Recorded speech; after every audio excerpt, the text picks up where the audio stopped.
बात हम आपको रहस्य की बता दें। भगवान कृष्ण ने तो सिर्फ एक ही रास किया है, राम जी ने 999 रास किए। हाँ, 999 रास रचाए राम जी ने। हाँ, तो भगवान कृष्ण तो बेचारे एक ही, लेकिन ये कौन कम है? आप राम जी को कम ना मानना। हम 6 दिन जरूर महिमा गा रहे थे, लेकिन आज हम थोड़ा उल्टा बोलेंगे। राम जी को भी आप कम मत मानना, राम जी भी कम गुरु नहीं है। राम जी गुरु हैं तो भगवान कृष्ण उन्हीं के चेला जैसे हैं तो एक, राम जी भी कम नहीं। राम जी ने तो 999 रास रचाए, बस इतना अंतर है, इनके एक विवाह हुए, भगवान कृष्ण के अनेक हुए, लेकिन अनेक भी रामायण जी के चक्कर में अब है। हाँ हाँ, ये जितने अनेक विवाह 16,108 भगवान कृष्ण के भाई हैं, ये इनकी देन नहीं, रामायण जी की देन है। हाँ, अच्छा, इसको सिद्ध कैसे करेंगे तो सुनो। तापस वेश विशेष उदासी, तापस वेश विशेष उदासी। रामचरितमानस में कैकेयी माँ ने महाराज दशरथ से वरदान मांगा। वरदान क्या मांगा? राम जी को 14 साल वनवास के लिए भेजो। पहला वरदान दो। दूसरा वरदान, भरत को राजा बनाओ। राम जी गए, जानकी जी बोली हम भी चलेंगे, लक्ष्मण जी बोले हम भी चलेंगे। ठीक है चलो। तीनों लोग वन को जा रहे हैं, 14 साल के लिए वन को गए। अब हुआ क्या?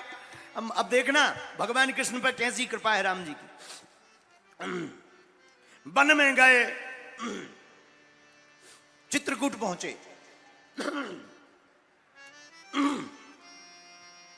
चित्रकूट रघुनंदन आए। चित्रकूट में राम जी आए। जितने अमलात्मा बिमलात्मा महात्मा थे सब राम जी के पास स्वागत करने आए। हा, प्रभु आए हैं, प्रभु आए हैं, वाह वाह वाह। सब महात्मा स्वागत कर रहे, प्रणाम कर रहे, जय जय कर रहे, स्तुति गा रहे, भगवान आए, भगवान आए। लेकिन 2-3 दिन तो महात्मा आए, फिर सब गायब हो गए।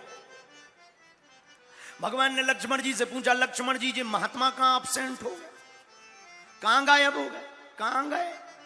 लक्ष्मण जी बोले अभी देख रहे। लक्ष्मण जी गए सो जितने महात्मा थे सब पत्थर ठोक भी लगे।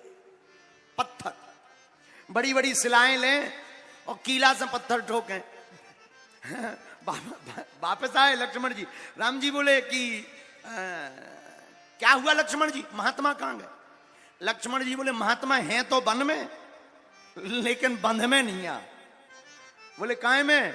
बोले वन में तो हैं, लेकिन सब पत्थर ठोक रहे, मूर्तियां बना रहे।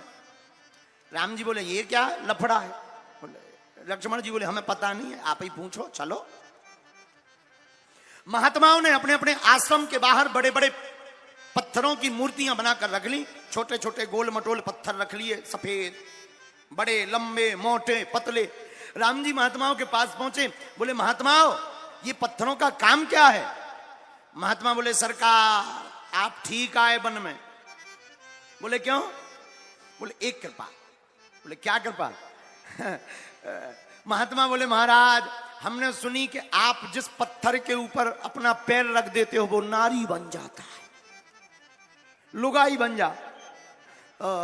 राम जी हंस के बोले मतलब क्या कहना चाह रहे? बोले महाराज हमने देखो कि आपके संगे भी हैं, जानकी माता जी आपके साथ में भी हैं। हम बेचारे महात्मा जंगल में रहते हैं, अपने हाथन रोटी बनाने पड़ती है, फिर भजन करना पड़ता है, तो हम सोच रहे कि हमारी भी घरवाई आ जाए, कम से कम रोटी बनाने वाली तो हो जाएगी, रोटी बनाएगी, हम बढ़िया जो है भजन करेंगे। राम जी जानकी जी की तरफ देख के बोले जय हो देवी जी, न तुम बनाउती न जे बैरागी महात्मा गृहस्थी बनवे की बात सोचते।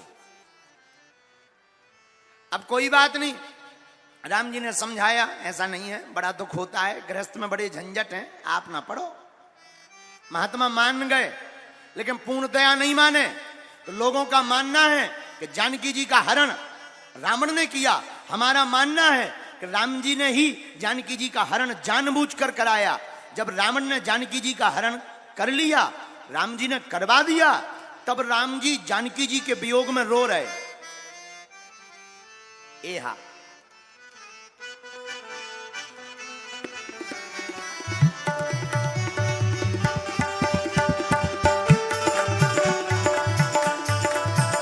एहा हे खग मृग हे मधुकर से तुम देखी सीता मृग ने। एहा हे खग मृग हे मधुकर से तुम देखी सीता मृग ने। एहा श्री राम जय राम जय जय राम।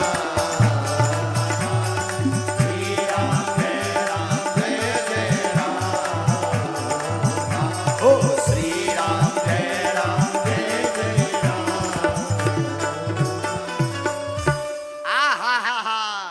राम जी ने जब जानकी जी का हरण करवा दिया तो राम जी रोने लगे, और जहां महात्मा दिखावे सोते ही राम जी और जोर जोर से रोवे। हे सीते, पेड़ से लिपट जाएं, जानवरों को, हिरणों को देखकर पूछें तुमने देखी जानकी जी, रोवे। महात्मा बोले भगवान की बड़ी कृपा के हम आओ ठीक नहीं ब्याह भाव। तो दूसरे महात्मा बोले मतलब, अरे बोले भगवान ने ठीक नहीं नारी बनाई, अगर नारी बनाई होती हो, घर में लुगाई होती, तो जैसे भगवान रो रहे अपन को और रोना पड़ता। मन में तो और राक्षस आते ही रहते, पता नहीं कौन हरण करके ले जाए। बे हैं भगवान रो रहे लुगाई के चक्कर में। जब भगवान रो रहे तो हम लोगों को तो रोना ही पड़ता। और भगवान भी बड़े अद्भुत हैं। राम जी भी महात्माओं को देख करके जहां महात्मा दिखावे, जहां महात्माओं के आश्रम हते, ऊ तरफ महाराज भगवान मुंह करके और जोर से रोवे सीते। महात्माओं को लगे हे भगवान, ऐसवा रोने पड़ा। सब महात्मा बोले प्रभु बड़ी कृपा, हमाओ ब्याह ठीक नहीं करवाओ।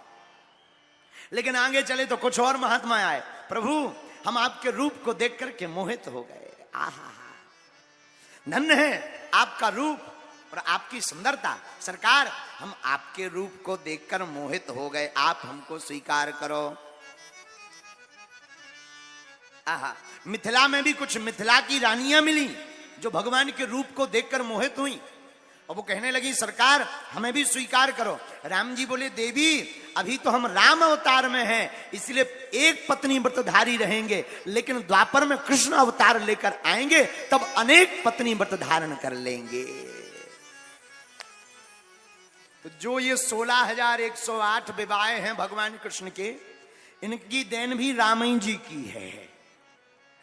इसमें भगवान कृष्ण की कोई गलती नहीं है। न राम जी ऐसा वचन देते, न भगवान कृष्ण को ऐसा करना पड़ता। इसलिए रोज तो हम बुराई करते रहे भगवान कृष्ण की, लेकिन आज महिमा गा रहे कि जितनी भी भगवान कृष्ण के साथ बीती है वो सब राम जी के कारण बीती है। ये सब रघुनाथ जी ही सब कुछ है। और अंत में हम यही कहेंगे राम कृष्ण दो एक हैं, अंतर नहीं निमेष।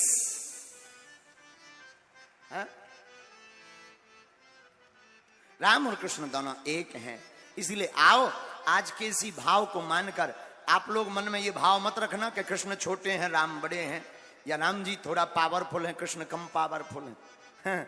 ऐसा बिल्कुल भी नहीं है, दोनों समान हैं। सोना सोना होता है, पर आभूषण कोई भी हो सोना सोना होता है।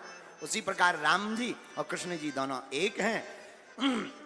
और इसी का सार एक है क्या, अरे कुछ भी बढ़ाना इस दुनिया में भैया, कुछ भी बढ़ाना इस दुनिया में, सोना चांदी दाम, सोना चांदी दाम।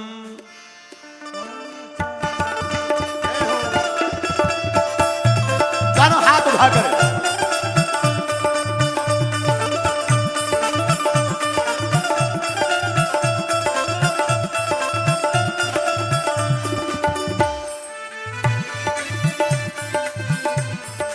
कुछ भी बढ़ाना